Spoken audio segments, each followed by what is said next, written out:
Eh bien salut tout le monde, ici Ada, j'espère que vous allez bien. Très heureux de vous retrouver aujourd'hui pour cette vidéo montage de PC Gamer pour une valeur de 600-650 euros. C'est vraiment pas cher, on peut appeler ce PC un petit peu le moins cher de 2022 parce que c'est un petit peu le cas, étant donné que tous les produits c'est un petit peu ce qu'on va retrouver le moins cher pour jouer en 1080p. Donc cette vidéo c'est quelque chose qui va se dérouler en deux parties. Ici vous êtes sur la vidéo montage du PC, comme ça si vous l'achetez, vous avez tous les liens en description pour l'acheter, et bien vous passez par là et vous pouvez le monter parce que c'est un PC qu'on va acheter pièce par pièce et le tuto montage bah c'est cette vidéo. Au moins c'est très simple pour vous, vous suivez la vidéo comme je vais vous expliquer et vous pourrez monter le PC vraiment facilement. Et ensuite dimanche prochain normalement vous aurez une seconde vidéo sur ce PC, ça sera la vidéo test pour voir vraiment les performances in-game de ce type de PC pour voir ce qu'on a en 2022 pour 600-650 euros. Je vous le précise simplement, si c'est toujours pas fait n'hésitez pas à vous abonner, si vous aimez ce genre de contenu, si vous en voulez d'autres bah dites-le moi en commentaire, mais surtout abonnez-vous, hein, vraiment ça m'aide beaucoup les amis, et aussi pensez au petit pouce bleu. Donc on ne parle pas plus longtemps pour cette intro et on passe directement à la vidéo. Donc quand même je vais faire un petit tour du propriétaire au niveau de la config PC, même si j'y reviendrai beaucoup plus en détail dans la vidéo test du PC. Donc au niveau du processeur, on est sur un petit i3 10100F, un 4 coeurs 8 threads, vraiment très simple. C'est vraiment un bon petit processeur pour du gaming à moins de 100 euros. Pour l'accompagner au niveau de la carte mère, j'ai pris une H510-A Pro de chez MSI. J'ai pris celle-ci parce qu'elle était moins chère que la H410, donc autant prendre la nouvelle. Ça ira très bien avec le processeur, ne vous inquiétez pas, et au moins ça coûte vraiment pas cher. Niveau des barrettes de RAM, on a 2 x 8 Go de RAM, c'est des 3200 MHz en casse 16 de chez Corsair. Pareil, ça va très bien avec la config du PC, et celle-ci c'est les moins chères du moment, vers 70 euros à peu près. Au niveau du stockage maintenant, on est sur un petit Crucial P2. De mon côté j'ai une version 2 Tera, donc c'est overkill. Ici on va prendre soit 500 Go, soit 1 Tera, parce que tout simplement pour rester dans le budget, on n'a pas trop le choix. Mais en tout cas voilà, un petit NVMe, c'est simple, il n'y a pas de câble, et au moins ça va quand même assez vite. Ensuite au niveau de la carte graphique très attendue, une petite RX 6500 XT, une carte graphique vraiment pas chère, vers 230-250 euros actuellement, donc vraiment pas cher. Et tout ça c'est du neuf, hein, je vous le précise, et c'est en stock en plus de ça. Ensuite niveau du boîtier et de l'alimentation, donc le boîtier c'est du Enermax, c'est la première fois que je teste cette marque, donc un boîtier qui va coûter une cinquantaine d'euros, encore une fois j'ai tapé vraiment dans le pas cher. Et l'alimentation c'est une Seasonic S12.3 en 650 watts, mais en vrai 500 watts ici ça suffira, moi j'ai pris 650 pour des futurs montages PC qui viendront à l'avenir. Donc voici pour ce qui est de la configuration du PC les amis, vous l'avez vu, c'est du simple et efficace, hein. Vraiment on va à l'essentiel. J'ai aussi mis un petit ventirad en supplément, ça c'est vraiment quelque chose de facultatif, vous n'êtes pas obligé, mais le ventirad Intel d'origine c'est pas dingue, du coup c'est préférable de prendre ce petit ventirad, là c'est un Deep Cool qui va coûter une trentaine d'euros, je l'ai pris pour essayer et je trouve qu'il est quand même plutôt joli, assez silencieux. Et pour ce qui est des performances etc, on verra ça dans la prochaine vidéo. Donc là les amis, vous avez vraiment la base de ce PC, je vous mets tous les liens en description si ça vous intéresse. Et d'ailleurs n'hésitez pas à passer par mes liens, c'est vrai que je vous le dis jamais mais c'est des liens affiliés, donc si vous voulez me remercier pour toutes ces vidéos qui sont gratuites, bah ça permet de me rémunérer, donc merci à tous ceux qui le feront. Donc là on a posé les bases pour ce qui est de ce PC, maintenant je vais vous montrer comment le monter étape par étape. Donc pour commencer, on se retrouve avec l'installation du processeur. Qu'est-ce qu'on va faire? On va faire de la place, on va prendre la boîte de la carte mère et poser la carte mère dessus. Sur cette petite carte mère, vous avez bien sûr l'emplacement pour installer le processeur. On va directement soulever le petit loquet. Sur le processeur, on a un petit marquage, donc c'est une petite flèche en bas à gauche, et on va retrouver cette même petite flèche en bas à gauche de la carte mère. Donc là, c'est tout simplement le sens pour installer le processeur. Faites attention, c'est fragile, il y a des pins au niveau de la carte mère et non pas au niveau du processeur comme pour AMD. Donc il faut y aller mollo, faut pas forcer, ça rentre tout seul et ne vous inquiétez pas à ce niveau-là. Mais ne forcez surtout pas. Donc vous mettez le processeur, ensuite vous redescendez le petit loquet et on pourra directement enlever le petit cache en plastique. N'hésitez pas à mettre pause, à revenir en arrière si je vais un petit peu trop vite pour vous, mais là ça y est, le processeur est déjà installé. Donc tout ça on peut mettre de côté. Maintenant on va pouvoir s'attaquer aux barrettes de RAM. Donc là c'est vraiment très simple, on est sur une carte mère qui possède uniquement 2 slots. Donc là on ne peut absolument pas se tromper, on va tout simplement ouvrir le petit loquet pour la barrette de RAM. Donc on ouvre tous les loquets qu'on a à ouvrir pour installer les barrettes. Au niveau de la carte mère, comme pour les barrettes de RAM, on peut le voir, il y a des détrompeurs. Donc comme son nom l'indique, ça nous empêche de nous tromper. Donc là on ne peut pas se tromper de sens pour installer la barrette, vous avez tout simplement à la positionner. Donc on va venir positionner la barrette de RAM sur la carte mère, on va justement appuyer un petit peu dessus, ça va faire remonter le petit loquet. Donc en gros ça va faire un clips et dès que le clips est fait, ça y est, la barrette de RAM est installée. Vous répétez l'opération une deuxième fois pour installer la deuxième barrette et une fois que cela est fait, ça y est, les barrettes de RAM sont déjà installées. Maintenant on va s'attaquer au stockage, on va installer le petit SSD NVMe. Donc là si vous avez un 2.5 ou quoi que ce soit, ça va pas se passer de la même façon, mais j'ai pris du NVMe parce qu'au final je trouve ça vraiment très simple à installer. Donc sur la carte mère vous avez un petit slot M.2, vous pouvez le repérer, voilà je vous le montre à l'écran. Dans la boîte de la carte mère vous avez un petit sachet qui va contenir une petite vis et aussi de quoi visser cette vis. Au préalable bien sûr pour visser, ça je voulais pas préciser, mais au niveau des outils on aura besoin d'un tournevis cruciforme aimanté de préférence et aussi d'un petit tournevis. Donc là personnellement je prends un kit sur Amazon, je vous mettrai un lien si ça vous intéresse, mais au moins moins vous avez un petit peu tous les embouts et ce sera beaucoup plus simple pour vous travailler et faire votre montage PC. Mais là du coup on revient à notre petit SSD NVMe, donc là on a ce qu'il faut, on a le SSD, on a l'encoche et on a la vis. On va tout simplement le glisser dans l'encoche, on va appuyer un petit peu, on va entendre encore une fois un petit clips et ensuite on a juste à le descendre gentiment directement sur la tâche et une fois qu'il est positionné sur la tâche, on va venir aussi positionner la vis par-dessus pour le fixer. Donc je vous laisse visser ça tranquillement, mettez pause à la vidéo, on se retrouve juste après. Maintenant on va venir installer le Ventirad qu'on a acheté de chez Deepcool. Si jamais vous ne l'avez pas acheté pour question budgétaire, vous installez celui d'Intel, vous avez normalement la notice qui va avec et vous allez le voir, c'est vraiment très simple à faire. Vous avez vraiment tout simplement à le visser. Donc à ce niveau-là, je vous laisse faire, au pire regardez un petit tuto sur Google, mais normalement vous allez vous en sortir. Et si vous avez acheté le même que moi,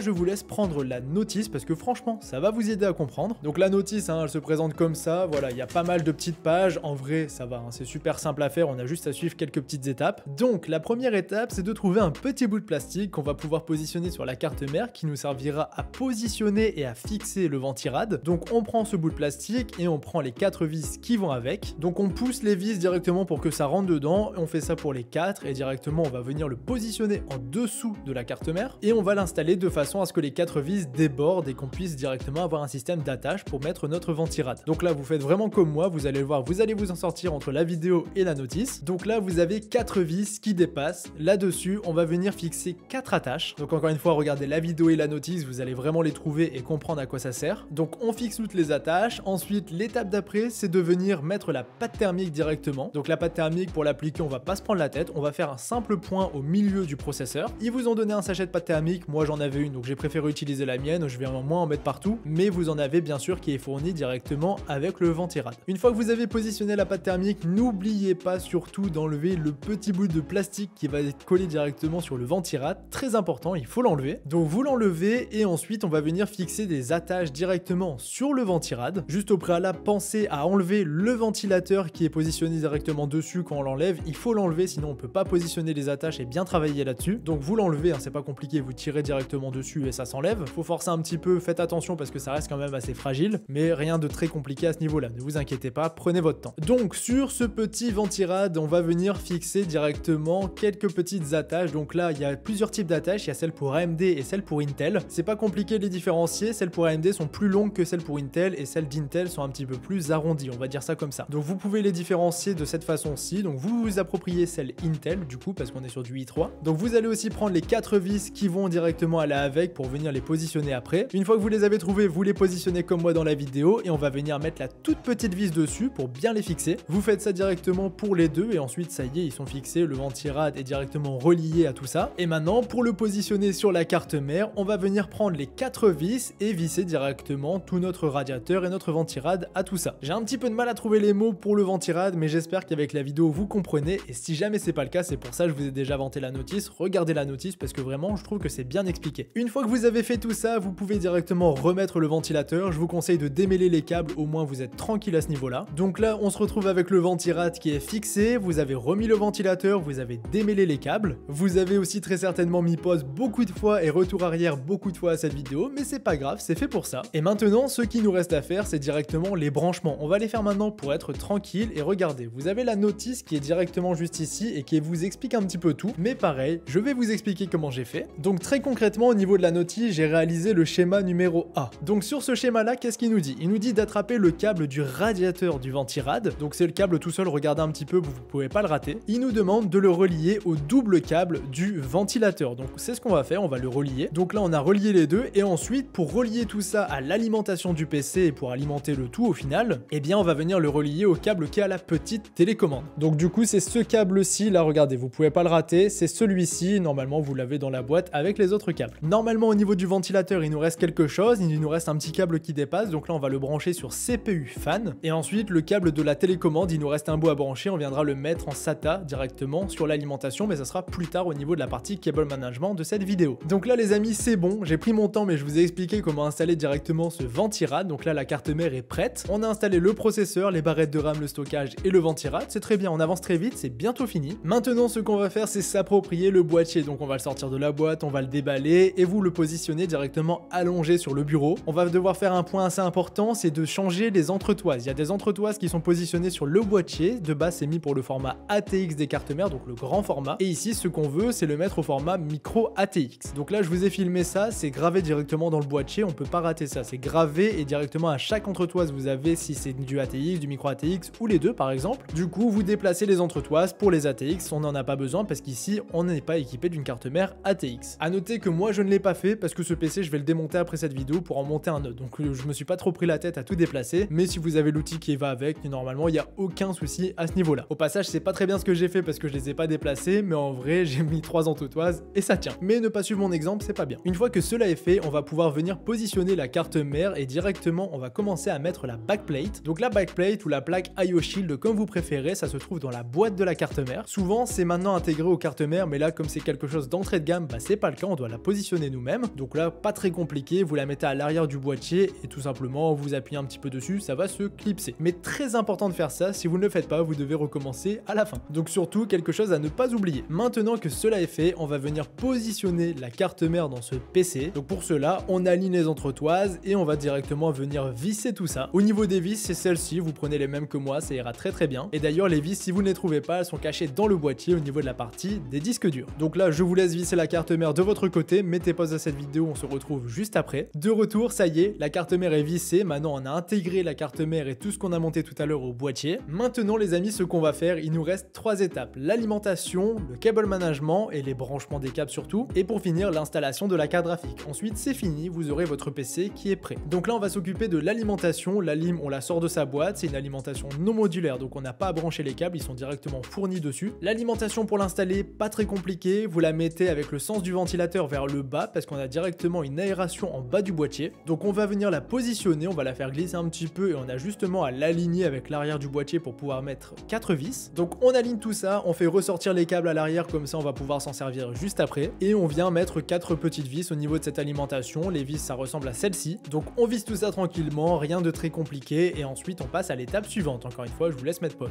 Donc là les amis on a presque terminé, il nous reste des câbles à brancher. Donc pour ce qui est des branchements maintenant les amis, c'est jamais très facile à filmer tout simplement parce qu'on a les câbles d'un côté et les branchements d'un autre côté. Donc là ce que j'ai fait, et dites-moi en commentaire si ça vous satisfait pour les prochaines vidéos du même sujet, mais j'ai pris une photo du câble en question et une photo de l'endroit où vous devez le brancher. Comme ça bah, vous avez tout simplement à suivre tout ça et je vous mets le tout en musique.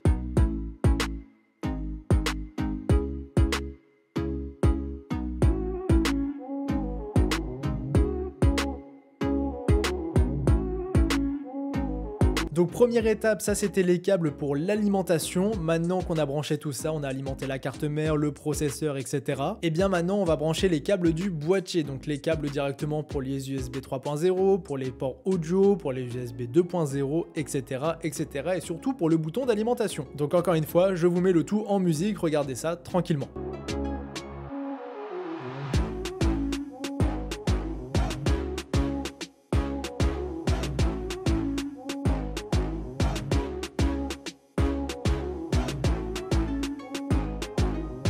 De retour, ça y est, tous les câbles sont branchés, le PC est presque prêt, il nous reste plus qu'une carte graphique à installer dans ce PC. Bien sûr, prenez aussi le temps de vous faire un petit cable management sympathique, c'est pour ça que je mets la carte graphique en dernier, c'est parce qu'on a de la place. Donc faites ça beau à l'avant, à l'arrière, bah, comme vous voulez, hein. Si vous voulez que ce soit moche et fermer le boîtier, bah, tant que ça ferme, ça peut aller. Mais si vous faites ça propre avec des petits serre-câbles, etc. pour votre propre PC, je pense que ça peut être que du plus. Donc maintenant, dernière étape de ce montage PC les amis, c'est l'installation de la carte graphique. Donc première étape, c'est qu'on va venir enlever quelques petits caches à l'arrière, parce que sinon on peut pas positionner la carte graphique. Donc on vient dévisser 2 premières vis et ensuite on a accès aux caches. Donc les caches, le premier on peut le dévisser et celui d'en dessous on doit tirer dessus, on doit l'arracher concrètement. Et faites attention à ne pas enlever tous les caches parce que si vous les enlevez tous, vous ne pouvez pas les refixer. Du coup on enlève le premier et le deuxième uniquement, pas besoin de plus. Ensuite pour positionner la carte graphique, c'est comme pour les barrettes de RAM, on a une petite encoche, on doit appuyer dessus. Et maintenant on vient positionner la carte graphique comme pour les barrettes de RAM. Le plus simple c'est d'allonger le PC, moi je l'ai fait debout pour vous montrer vraiment comment je faisais. Donc vous faites comme pour les barrettes de RAM, vous attendez que ça remonte, vous entendez un petit clip, c'est ça y est, la carte graphique est positionnée. Et maintenant on vient remettre 2 petites vis au niveau des caches qu'on a enlevées sur l'arrière. Une fois que les vis sont remises, on remet aussi le premier cache qu'on avait enlevé avec les 2 premières vis. Ça fait beaucoup de caches, beaucoup de vis, mais vous allez vous en sortir, ne vous inquiétez pas. Et une fois que cela est fait, on a juste à brancher le câble de la carte graphique qu'on a fait passer au préalable. Donc voilà les amis, ça y est, le PC est monté, tout est branché, tout est bien fait, normalement tout a fonctionné pour vous. Maintenant ce qu'on a à faire, c'est de directement prendre le cordon d'alimentation, on le branche, on le met sur on et on appuie directement pour avoir le rendu final de ce PC. Et bien voilà les amis, j'en ai maintenant terminé avec cette vidéo, donc j'espère vraiment qu'elle vous aura plu. Surtout, j'espère vous avoir aidé. Si c'est le cas, n'hésitez pas à me le dire en commentaire et à me laisser un petit pouce bleu. Si vous voulez la même vidéo mais avec d'autres budgets, 800 €, 1000 €, 1200 €, etc., bah dites-le moi en commentaire, ça sera avec plaisir. Moi les amis, je vous laisse là-dessus, c'était Yada, on se dit à dimanche prochain sur ce PC là avec la vidéo test et à mercredi normalement pour une autre vidéo. Donc je vous laisse là-dessus, c'était Yada,